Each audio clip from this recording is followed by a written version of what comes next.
Hi guys, it's Sophie. So today I have my next Man Booker International book review, and this one is, what's this one? Book 4 of my reviews. This one is Fever Dream by Samanta Schweblin.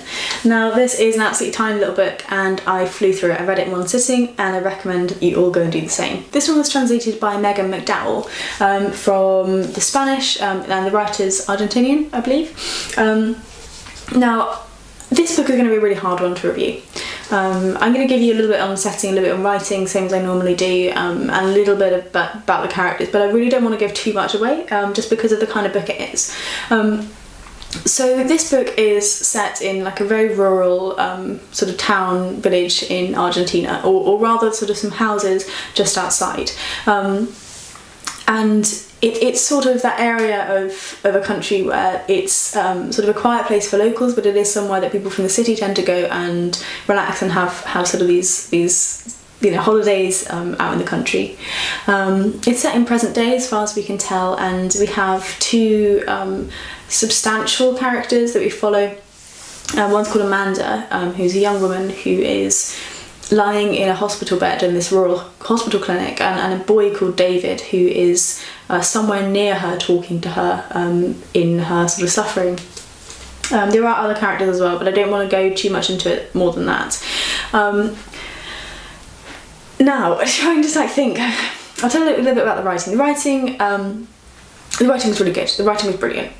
The writing, it's a creepy book, so the writing sort of pulls and nags and like tugs at your skin almost. Like, it fits very well with the kind of themes that we're working with, and there are a lot of pieces in here that were really quotable, and I've read a few reviews by other people and seen some really well-placed quotes from this book, so the writing's really good, and I think the translation's pretty good as well. Now, what on earth is this book about?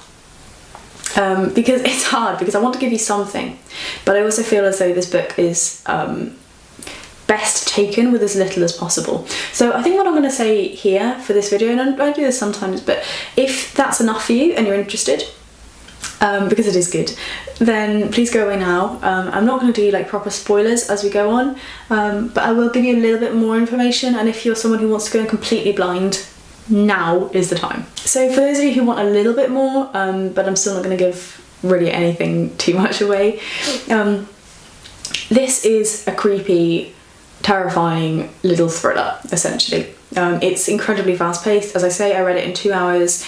I started reading it intending just to read a few pages, so that I don't like to have no books sort of currently on the go when I'm trying to read lots of things back to back.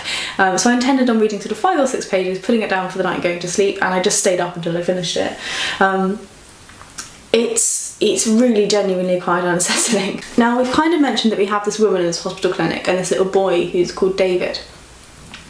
And the whole story is told in the voices of these two characters. So the only demarcation between one character and the other character is that David, the young boy, is in italics, and Amanda, the woman, writes in sort of standard font. And they go between, they ask questions, they talk to one another, and you have this really odd exchange between these two characters, and they tell the story of why Amanda is in this hospital bed, and what's happened. Now, there are a number of themes in this work that you kind of uncover as you go through, but just to give you kind of a taste, there's some stuff about the safety of like GM, there's some stuff about motherhood and about the sense of danger that the mothers experience. The original title for this book in Spanish was something that translates to the rescue distance in English, which is something that they mention a lot in this book, which is the idea of the invisible thread that connects a mother to her child and the distance at which she feels comfortable having that child step away. So the rescue distance is the furthest limit that your child can go, that you feel you could rescue them from whatever danger they're in at that moment. And I feel that kind of idea of what mothers do to keep their children safe, and also how that rescue distance can backfire on mothers, is another thing that's spoken about a lot. It's a book that is really unsettling, and I love books that are really unsettling. You know that I try and seek that out a fair bit. It's also one that you you uncover very slowly. So I had a few people who sort of commented on the in the comments of my videos or on Twitter when I sort of talked about this book, saying that you feel like you've been dropped in the middle of the story, and I completely agree. You are thrown in completely at the deep end, but you love it, and I think that I don't really know what's happening feeling is something that fits very well with the book. And there's a very clever little sort of denouement like near the end that probably gave me goosebumps, sort of remembering the beginning.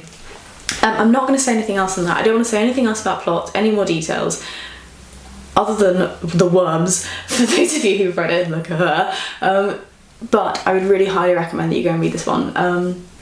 It's not my favourite so far. A Horse Walked Into a Bar has been my favourite so far, but this is a close second. And I do think it's a really good little novella that I remember for a while. So yeah, if you're into sort of creepier stuff, literary creepy stuff, Argentinian countryside, mothers, loss, scared sort of feelings, then you might enjoy Fever Dream. Yeah, so hopefully that review has been somewhat helpful.